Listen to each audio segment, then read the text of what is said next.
வேந்தரின் ஒரு நாள் ஒரு பொழுது இரவு செய்திகளுக்காக காவேரி ஜெகநாதன். முதலில் தலைப்புச் செய்திகள். தமிழகத்திற்கு தண்ணீர் தர முடியாது என கர்நாடகம் புதிய மனு தாக்கல். கர்நாடக மனுவுக்கு எதிர்ப்பு தெரிவித்து தமிழக அரசு இடைக்கால மனு. உள்ளாட்சி தேர்தலுக்கான மனு தாக்கல் தொடங்கியது. அக்டோபர் 3ஆம் தேதி மனு தாக்கலுக்கு கடைசி நாள். உள்ளாட்சி தேர்தலில் போட்டியிடும் வேட்பாளர்கள் அதிமுக பட்டியல் வெளியீடு.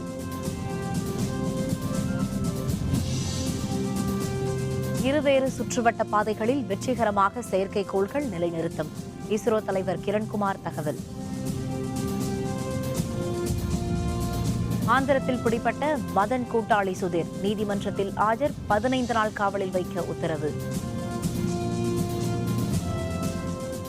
காவிரியில் தண்ணீர் திறந்துவிட மறுக்கும் கர்நாடகத்தின் மனுவை எதிர்த்து உச்சநீதிமன்றத்தில் தமிழக அரசு இன்று மேல்முறையீட்டு மனு ஒன்றை தாக்கல் செய்தது. காவிரியில் இருந்து வரும் 27ஆம் தேதி வரை நாள்தோறும் 6000 கனஅடி நீர் திறந்துவிட வேண்டும் என கர்நாடக அரசுக்கு உச்சநீதிமன்றம் ஏற்கனவே உத்தரவிட்டிருந்தது. கர்நாடக சிறப்பு பேரவை கூட்டத்தில் நிறைவேற்றப்பட்ட தீர்மானத்தின்படி தமிழகத்திற்கு தண்ணீர் திறப்பை கர்நாடகம் நிறுத்தியுள்ளது. இதனிடையே காவிரி விவகாரம் தொடர்பாக புதிய மனு ஒன்றை உச்சநீதிமன்றத்தில் கர்நாடக அரசு இன்று தாக்கல் செய்தது. கர்நாடகத்தில் பருவமழை முடிவுக்கு வரும் நிலை இருப்பதால் அங்குள்ள நீர்த்தேக்கங்கள் நிரம்பும் வரை தமிழகத்திற்கு தண்ணீர் திறந்து விடுவதை ஒத்திவைக்குமாறு மனுவில் கோரப்பட்டுள்ளது.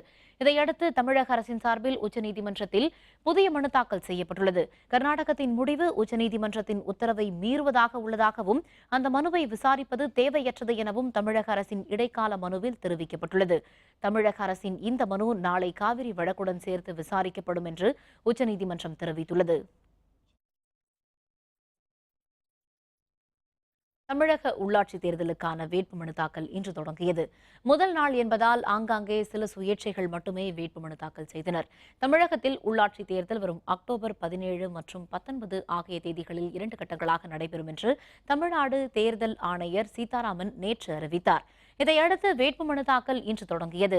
முதல் நாள் என்பதால் மனு தாக்கல் வேகம் பெறவில்லை. ஆங்காங்கே சில சுயேட்சை வேட்பாளர்கள் மட்டுமே மனு தாக்கல் செய்துள்ளனர்.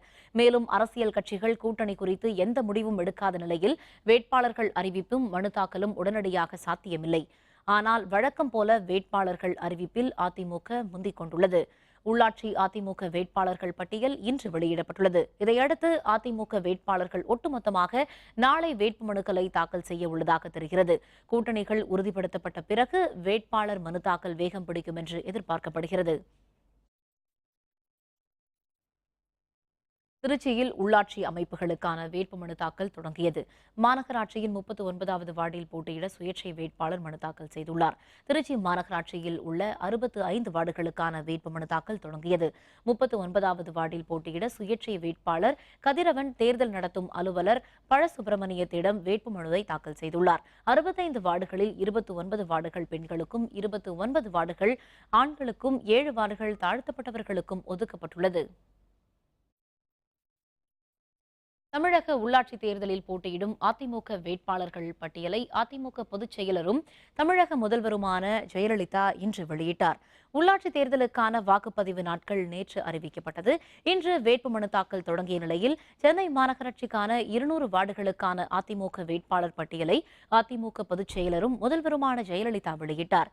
சென்னை மாநகராட்சியின் 200 வார்டுகளுக்கான அதிமுக வேட்பாளர்கள் பட்டியலில் முன்னாள் எம்எல்ஏ ஜேசிடி பிரபாகரன், முன்னாள் எம்பி பாலகங்கா உள்ளிட்டோரின் பெயர்கள் இடம்பெற்றுள்ளன. தற்போதைய மேயரான சைதை துரைசாமிக்கு வாய்ப்பு இல்லை. அதேபோல் பெரிதும் எதிர்பார்க்கப்பட்ட முன்னாள் அமைச்சர்கள் ப. வளர்மதி, கோகுலேந்திரா ஆகியோருக்கும் வாய்ப்பு வழங்கப்படவில்லை. இதேபோல் திருச்சி, மதுரை, தஞ்சாவூர், சேலம், ஈரோடு, திண்டுக்கல், தூத்துக்குடி உள்ளிட்ட 11 மாநகராட்சிகளுக்கான வேட்பாளர் பட்டியலையும் முதல்வர் ஜெயலலிதா வெளியிட்டார்.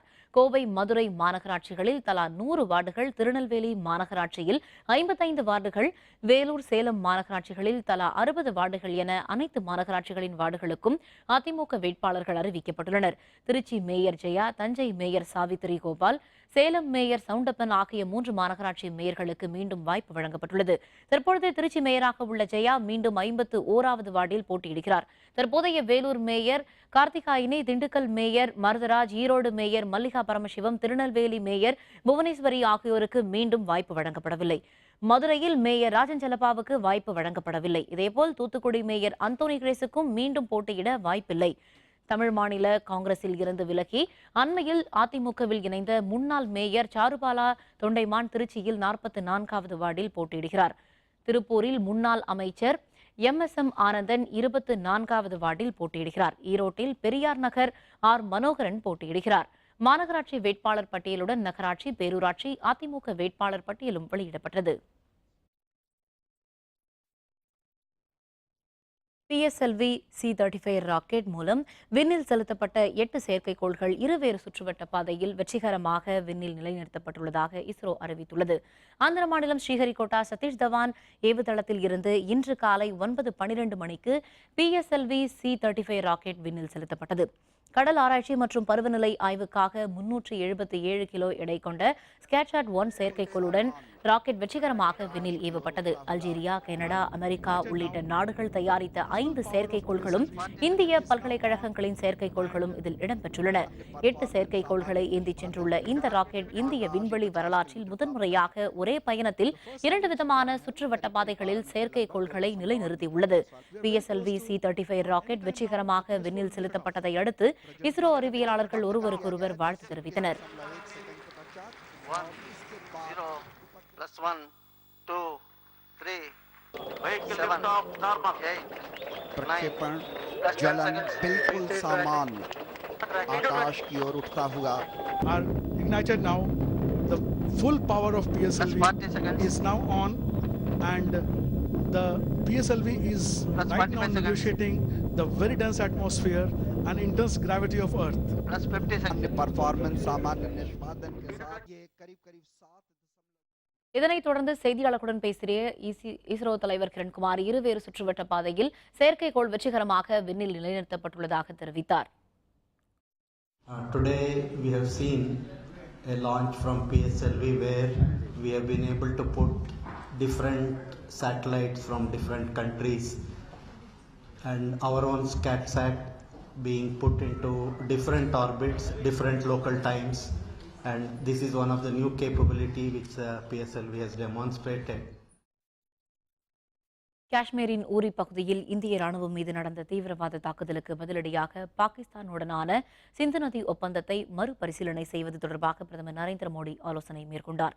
சிந்து நதி தொடர்பான பன்னாட்டு ஒப்பந்தம் 1960ஆம் ஆண்டு இந்திய பிரதமர் நேரு, பாகிஸ்தான் அதிபர் ஜெனரல் அயூப் கான் ஆகியோரால் கையெழுத்திடப்பட்டது. இதன் மூலம் 80% நீரை பாகிஸ்தானை பெற்று வருகிறது. காஷ்மீரின் ஊரி பகுதியில் 18 இந்திய ராணுவ வீரர்கள் லஷ்கர் தீவிரவாத அமைப்பால் கொல்லப்பட்ட நிலையில் இதற்கு பதிலடியாக சிந்து நதி ஒப்பந்தத்தை மறுபரிசீலனை செய்வது பற்றி பிரதமர் மோடி தில்லியில் இன்று ஆலோசனை நடத்தினார். கூட்டத்தில் பேசிய பாதுகாப்பு ஆலோசகர் அஜித் தோவல், வெளியுறவு செயலர் ஜெய்சங்கர், மத்திய நீர்வளத்துறை செயலர் சசிசேகர் மற்றும் பிரதமரின் முதன்மை செயலர் நிர்பேந்திரா மிஸ்ரா ஆகியோர் கலந்து கொண்டனர். சிந்து நதி ஒப்பந்தம் மறுபரிசீலனை தொடர்பாக ஏற்படும் சட்ட சிக்கல்கள் குறித்தும் பிரதமர் வெளியுறவு அலுவலர்களுடன் ஆலோசனை நடத்தினார். உத்தரப்பிரதேச மாநிலத்தில் காங்கிரஸ் துணைத் தலைவர் ராகுல் காந்தி மீது காலணி வீசியவரை காவல்துறையினர் கைது செய்தனர். உத்தரப்பிரதேச மாநிலத்தில் காங்கிரஸ் துணைத் தலைவர் ராகுல் காந்தி தலைமையில் காங்கிரஸ் கட்சியினர் தேர்தல் பிரச்சாரத்தில் ஈடுபட்டிருந்தனர். சீதாப்பூர் மாவட்டத்தில் பேரணியாக அவர்கள் சென்றபோது வாகனத்தில் பிரச்சாரத்தில் ஈடுபட்டுக் கொண்டிருந்த ராகுல் காந்தி மீது அப்பகுதி இளைஞர் ஒருவர் காலணியை வீசினார். ராகுல் காந்தி மீது காலணியை வீசிய அந்த இளைஞரை காவல்துறையினர் சுற்றி வளைத்து கைது செய்தனர்.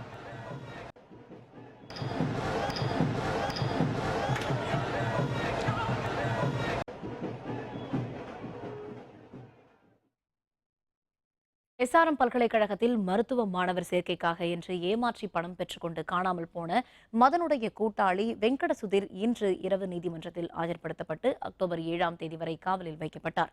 SRM பல்கலைக்கழக மருத்துவக் கல்லூரி மாணவர் சேர்க்கையின் போது இடம் வாங்கி தருவதாக மாணவர்களிடம் பணம் பெற்றுக்கொண்ட மதன் பின்னர் காணாமல் போய்விட்டார். இன்னமும் மதன் கண்டுபிடிக்கப்படவில்லை. அவரை தேடும் பணியில் காவல்துறையினர் ஈடுபட்டு வருகின்றனர். மேலும் அக்டோபர் 6ஆம் தேதிக்குள் மதனை கைது செய்ய வேண்டும் என்று காவல்துறைக்கு சென்னை உயர்நீதிமன்றம் உத்தரவு பிறப்பித்துள்ளது. இதனிடையே மதனின் முக்கிய கூட்டாளியான வெங்கட சுதீர் நாகிரெட்டி என்பவரை 115 நாட்களுக்கு பின் ஆந்திரத்தில் குண்டூரில் சில நாட்களுக்கு முன் மத்திய குற்றப்பிரிவு காவல்துறையினர் பிடித்து ரகசிய இடத்தில் வைத்து விசாரணை நடத்தியதாக கூறப்படுகிறது.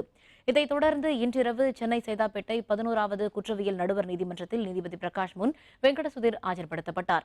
விசாரணைக்கு பின்னர் அக்டோபர் 7ஆம் தேதி வரை சுதீரை நீதிமன்ற காவலில் வைக்குமாறு நீதிபதி பிரகாஷ் உத்தரவு பிறப்பித்துள்ளார். அரியலூர் மாவட்டம் ஜெயங்கொண்டாம் அருகே சிமெண்ட் லாரியும் மினி லாரியும் மோதிக்கொண்ட விபத்தில் பலியானோரின் எண்ணிக்கை 15ஆக அதிகரித்துள்ளது. அரியலூர் மாவட்டம் கச்சிப்பெருமாள் கிராமத்தைச் சேர்ந்தவர் ராமநாதன்.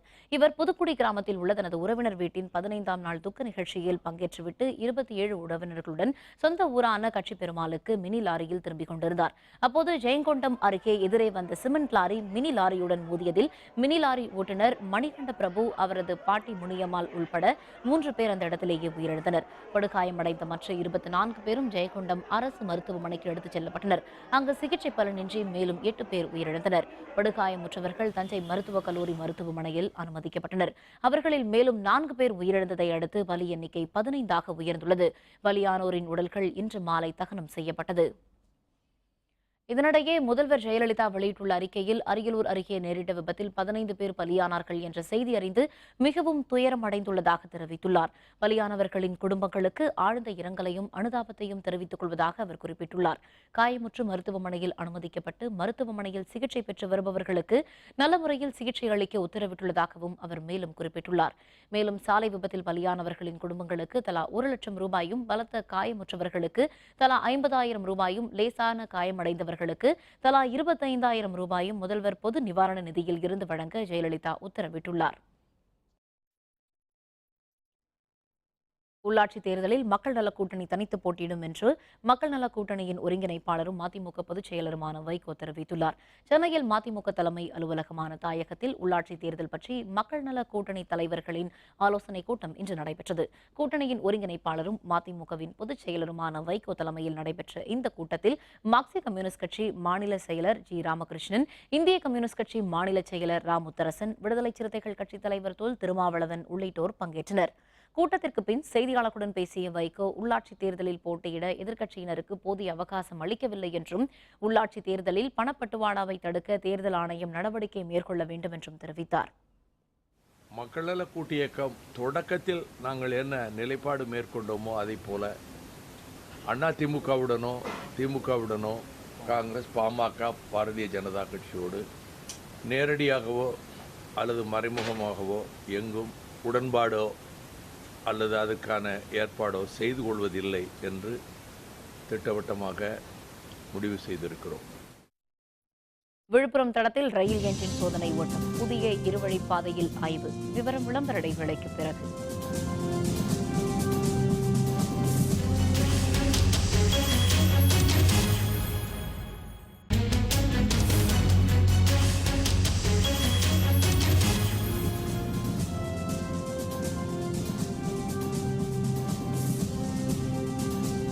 செய்திகள் தொடர்கின்றன. கோயம்புத்தூரில் சசிகுமார் கொலை சம்பவம் குறித்து விசாரித்து கொலையாளிகளை கைது செய்ய காவல்துறை உரிய நடவடிக்கை மேற்கொள்ள வேண்டும் என மத்திய இணையமைச்சர் பொன் ராதாகிருஷ்ணன் கோரிக்கை விடுத்துள்ளார். கோயம்புத்தூரில் அடையாளம் தெரியாத நபர்களால் வெட்டி கொல்லப்பட்ட சசிகுமாரின் குடும்பத்தினரை சந்தித்து அவர் ஆறுதல் தெரிவித்தார். பின்னர் செய்தியாளர்களுடன் பேசிய போது, இந்து இயக்க தலைவர்களின் கொலைக்கு பின்னணியில் தீவிரவாதம் தலை தூக்கியுள்ளதாக மத்திய இணையமைச்சர் பொன் ராதாகிருஷ்ணன் கூறினார். குழு போட்டுக்கிறாங்க, குழு போட்டு உடனடியாகவே அவர்கள் செயல்பட்டு ஆரம்பித்திருக்கிறார்கள் என்று சொல்கிறார்கள். எனக்கு அவங்க மேல் நம்பிக்கை இருக்குது, உடனடியாக கண்டுபிடிக்க வேண்டும். உள்ளாட்சித் தேர்தலை எதிர்கொள்ள திமுக தயார் நிலையில் இருப்பதாக கட்சியின் பொருளாளர் மு. ஸ்டாலின் தெரிவித்துள்ளார். சென்னை அண்ணா அறிவாலயத்தில் செய்தியாளர்களுடன் பேசிய அவர், உள்ளாட்சித் தேர்தல் தொடர்பாக கூட்டணி கட்சிகளுடன் பேசி வருவதாக குறிப்பிட்டார். உள்ளாட்சித் தேர்தல் அட்டவணை வெளியான அடுத்த நாளே வேட்புமனு தாக்கல் துவங்கும் என அறிவிக்கப்பட்டுள்ளதாக அவர் கூறினார். இதன் மூலம் ஆளுங்கட்சியின் தலையீடு இருப்பதை தெரிந்து கொள்ளலாம் என்றும் ஸ்டாலின் குற்றம் சாட்டினார். இந்த தேர்தல் அறிவிப்பு நேற்று மாலை 6:15 மணி அளவிற்கு வெளியிடப்பட்டிருக்கிறது. மறுநாள் காலை 10 மணிக்கு வேட்புமனு தாக்கல் தொடங்கும் என்ற அறிவிப்பு வெளியிடப்பட்டிருக்கிறது. எது எப்படி இருந்தாலும் அதையெல்லாம் சந்திப்பதற்கு திமுக தயாராக. உள்ளாட்சித் தேர்தலில் திருப்பூர் மாநகராட்சி 24வது வார்டில் அதிமுக சார்பில் முன்னாள் அமைச்சர் MSM ஆனந்தன் போட்டியிடுகிறார். உள்ளாட்சித் தேர்தலில் போட்டியிடும் அதிமுக வேட்பாளர் பட்டியல் இன்று வெளியிடப்பட்டது. திருப்பூர் மாநகராட்சியில் 60 வார்டுகளில் போட்டியிடும் வேட்பாளர் பட்டியலை அதிமுக தலைமை கழகம் இன்று வெளியிட்டுள்ளது. இதில் 30 வார்டுகள் பெண்களுக்காக ஒதுக்கப்பட்டுள்ளன. திருப்பூர் மாநகராட்சியின் 24வது வார்டில் முன்னாள் அமைச்சர் MSM ஆனந்தன் போட்டியிடுகிறார். மேயர் விசாலாட்சிக்கு போட்டியிட வாய்ப்பு அளிக்கப்படவில்லை. அதே நேரத்தில் நடந்து முடிந்த சட்டப்பேரவை தேர்தலில் போட்டியிட வாய்ப்பு வழங்கப்படாத முன்னாள் அமைச்சர் MSM ஆனந்தனுக்கு மாநகராட்சி தேர்தலில் வாய்ப்பு அளிக்கப்பட்டுள்ளது. காஞ்சிபுரம் மாவட்டத்தில் உள்ளாட்சி அமைப்புகளில் 6788 பதவிகளுக்கான தேர்தல் 2 கட்டங்களாக நடைபெறும் என்று மாவட்ட ஆட்சியர் கஜலட்சுமி தெரிவித்துள்ளார். இது தொடர்பாக செய்தியாளர்களுடன் பேசிய மாவட்ட ஆட்சியர் கஜலட்சுமி, முதற்கட்ட தேர்தலில் 8 ஊராட்சி ஒன்றியம், 6 பேரூராட்சி, 2 நகராட்சிகளிலும், இரண்டாம் கட்டத்தில் 5 ஊராட்சி ஒன்றியம், 11 பேரூராட்சி, 7 நகராட்சிகளிலும் நடைபெறவுள்ளதாகவும் தெரிவித்தார். இதற்காக 8663 வாக்குப்பெட்டிகளும் 1652 வாக்குப்பதிவு இயந்திரங்களும் பயன்படுத்தவுள்ளதாகவும், 2 கட்ட தேர்தல் பணிகளில் மாவட்டம் முழுவதும் 30,479 பேர் பணிபுரிய உள்ளதாகவும் குறிப்பிட்டார். மாவட்டத்தில் 1070 பதற்றமான வாக்குச்சாவடிகளும் மிக பதற்றமானவையாக 283 வாக்குச்சாவடிகளும் கண்டறியப்பட்டுள்ளதாக மாவட்ட ஆட்சியர் கஜலட்சுமி தெரிவித்தார். காஞ்சிபுரம் மாவட்டத்தில் நகராட்சிகள், பேரூராட்சிகள் மற்றும் ஊராட்சிகளுக்கான சாதாரண தேர்தல்கள் 17/10/2016 மற்றும் 19/10/2016 ஆகிய தேதிகளில் 2 கட்டமாக நடைபெறும். மொத்த வாக்காளர்கள் 29,37,577, மொத்த வாக்குச்சாவடிகள் 4,394, வாக்கு எண்ணும் மையங்கள் 30. மதுரை மாவட்டத்தில் உள்ளாட்சி தேர்தலை அமைதியான முறையில் நடத்த பாதுகாப்பு ஏற்பாடுகள் சிறப்பாக செய்யப்படும் என்று மாவட்ட தேர்தல் அலுவலர் வீரராகவராவ் தெரிவித்தார். மதுரை மாவட்ட ஆட்சியரும் மாவட்ட தேர்தல் நடத்தும் அலுவலருமான வீரராகவராவ் செய்தியாளர்களுடன் பேசினார். அப்போது மாவட்டத்தில் உள்ளாட்சி தேர்தலை நடத்துவதற்கான ஏற்பாடுகள் தயார் நிலையில் உள்ளதாக குறிப்பிட்டார். மாநகராட்சி, நகராட்சி, பேரூராட்சி வார்டு உறுப்பினர் தேர்தலில் மின்னணு வாக்குப்பதிவு இயந்திரமும் மற்ற பதவிகளுக்கு வாக்குச்சீட்டுகளும் பயன்படுத்தப்படும் என்றும் தெரிவித்தார். 420 village panchayat presidents, 3273 village panchayat ward மெம்பர்ஸ்க்கு தேர்தல் நடத்துவதற்காக டிஸ்ட்ரிக்ட் எலெக்ஷன் ஆஃபீஸ் தயார் நிலைக்குன்னு தெரிவித்துக் கொள்கிறேன். சிறப்பாக காவல்துறையினுடைய பாதுகாப்பு மட்டுமே இல்லாமல் சிறப்பாக வெப்காஸ்டிங் மற்றும் videography coverage plus micro observers நம்ம அப்பாயின்மெண்ட் பண்ணி சிறப்பாக கண்காணிக்கப்படும் தெரிவித்துக் கொள்கிறேன். சென்னை ஓமந்தூரார் அரசு பல்நோக்கு மருத்துவமனையில் இன்று நடைபெற்ற மருத்துவ படிப்புக்கான சிறப்பு கலந்தாய்வில் 90 இடங்களும் நிரம்பின. அரசு மருத்துவக் கல்லூரியில் உள்ள 81 MBBS படிப்புகளுக்கான 81 இடங்களுக்கும், ESI மருத்துவக் கல்லூரியில் 9 இடங்களுக்கும் மாணவர்களை தேர்வு செய்ய இந்த கலந்தாய்வு நடைபெற்றது. இதற்கான சிறப்பு கலந்தாய்வு சென்னை ஓமந்தூரார் அரசு பல்நோக்கு மருத்துவமனையில் இன்று காலை 10 மணிக்கு தொடங்கியது. சிறப்பு கலந்தாய்வில் மருத்துவ படிப்பிற்கான 90 இடங்களும் நிரம்பின. வரும் 28ஆம் தேதி சுயநிதி கல்லூரிகளில் உள்ள 64 MBBS படிப்பிற்கும் 440 BDS கலந்தாய்வு நடைபெற இருக்கிறது.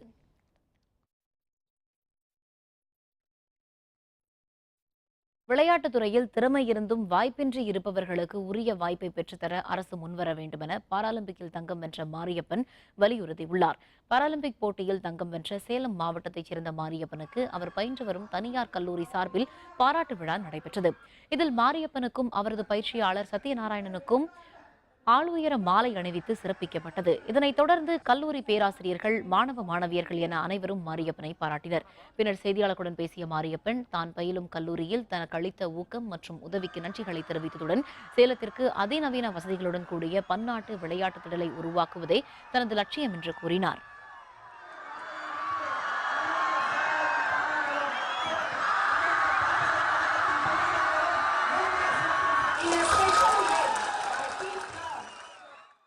என்னை மாதிரி திறமையுள்ள நண்பர்கள் இருக்கிறாங்க. அரசு அவங்களையும் ஒவ்வொரு ஊராக போய் அந்த பிளேயர்ஸுகளை என்கரேஜ் பண்ணி நீங்கள் கூட்டு நல்ல கோச்சுக்கிட்ட ட்ரெயின் பண்ணி அவங்கள அனுப்புனீங்கன்னா அவங்களும் உங்களுக்கு பெருமையை தேடி கொடுப்பாங்க. விழுப்புரம் திருவெண்ணைநல்லூர் இடையே புதிதாக அமைக்கப்பட்ட இருவழிப்பாதையில் மணிக்கு 100 கிலோமீட்டர் வேகத்தில் ரயில் எஞ்சினை இயக்கி சோதனை செய்யப்பட்டது. விழுப்புரம் திண்டுக்கல் இடையிலான 272 கிலோமீட்டர் தொலைவு ரயில் பாதையில் 1200 கோடி ரூபாய் செலவில் இருவழிப்பாதை அமைக்கும் பணிகள் கடந்த 2011ஆம் ஆண்டு முதல் நடைபெற்று வருகிறது. இதில் விழுப்புரம் திருவெண்ணைநல்லூர் இடையிலான 16 கிலோமீட்டர் தொலைவிற்கு கடந்த 2 ஆண்டுகளாக நடைபெற்ற பணிகள் முடிவடைந்துள்ளன. இந்த நிலையில் அப்பகுதியில் 100 கிலோமீட்டர் வேகத்தில் ரயில் எஞ்சின் இயக்கி சோதனை செய்யப்பட்டது. சோதனைக்கு முன்னர் ரயில் எஞ்சினுக்கு நடைபெற்ற பூஜையின் போது அலுவலர்களும் ஊழியர்களும் கலந்து கொண்டனர். தண்டவாளத்தின் உறுதித்தன்மை, சிக்னல்கள் ஆகியவை பற்றி ஆய்வு செய்யப்பட்டதாக தெரிவித்த பராமரிப்புத்துறை அலுவலர் சுப்புராஜ், ஓரிரு வாரத்தில் ரயில்வே பாதுகாப்பு ஆணையர் ஆய்வு செய்ய இருப்பதாக தெரிவித்தார்.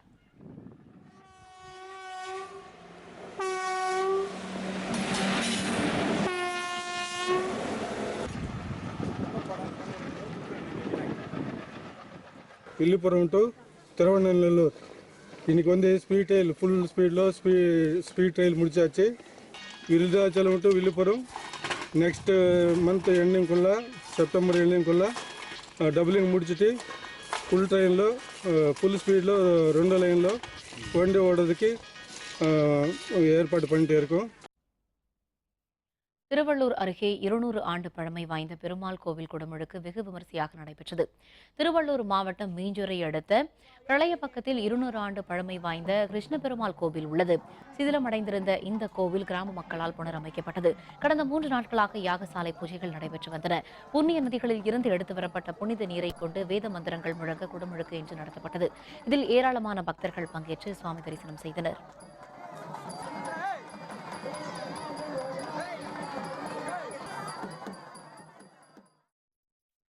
நியூசிலாந்திற்கு எதிரான முதல் டெஸ்ட் இந்திய அணி அபார வெற்றி. விவரம் விளம்பர இடைவேளைக்கு பிறகு.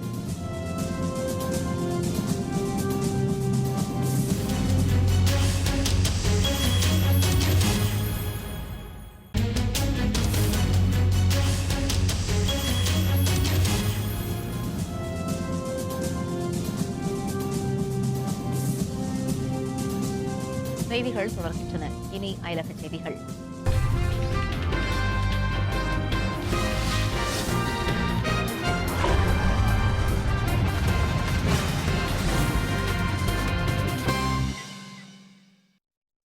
சீனாவின் வடமேற்கு பகுதியில் வீசிய கடுமையான மணல் புயலால் அப்பகுதி முழுவதும் பெரும் பாதிப்பிற்கு உள்ளாகியது. வடமேற்கு சீனாவின் லெங்து பகுதியில் கடுமையான மணல் புயல் வீசியது. மணல் புயல் காரணமாக அப்பகுதி முழுவதும் இருள் சூழ்ந்து காணப்பட்டது. இதனையடுத்து அப்பகுதியில் வாகன போக்குவரத்து பாதிக்கப்பட்டது. அப்பகுதி முழுவதுமே மணலை வாரி இறைத்த புயல் இலை தழைகளையும் வீசி எறிந்ததால் பெரும் பாதிப்பு ஏற்பட்டது.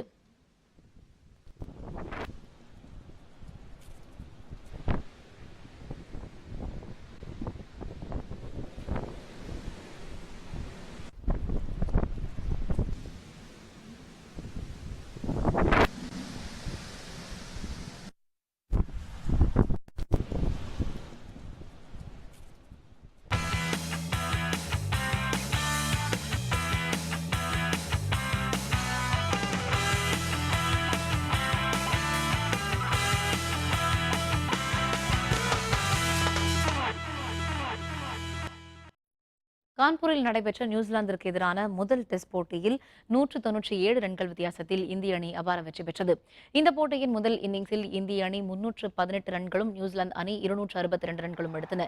இரண்டாவது இன்னிங்ஸில் இந்திய அணி 5 விக்கெட் இழப்பிற்கு 377 ரன்கள் எடுத்திருந்த நிலையில் நேற்று டிக்ளேர் செய்தது. 434 ரன்களை வெற்றி இலக்காக கொண்டு களமிறங்கிய நியூசிலாந்து அணி நேற்றைய ஆட்ட நேர முடிவில் 4 விக்கெட் இழப்பிற்கு 93 ரன்கள் எடுத்திருந்தது. இன்று ஆட்டத்தை தொடர்ந்த அந்த அணி 236 ரன்களுக்கு ஆட்டமிழந்தது. இதனால் இந்திய அணி 197 ரன்கள் வித்தியாசத்தில் அபார வெற்றி பெற்றது. 10 விக்கெட்டுகளை வீழ்த்திய ரவிச்சந்திரன் அஸ்வின் அணியின் வெற்றிக்கு உதவினார். இந்த வெற்றியின் மூலம் 3 போட்டிகள் கொண்ட டெஸ்ட் தொடரில் இந்திய அணி 1-0 என்ற கணக்கில் முன்னிலை பெற்றுள்ளது. இந்திய அணி விளையாடிய 500வது டெஸ்ட் போட்டி என்பதால் இந்த வெற்றி முக்கியத்துவம் வாய்ந்ததாக கருதப்படுகிறது.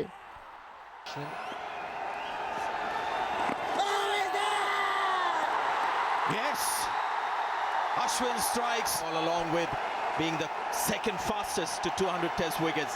More importantly, 97 runs. New Zealand batted for 80. Wasn't a very high scoring test match.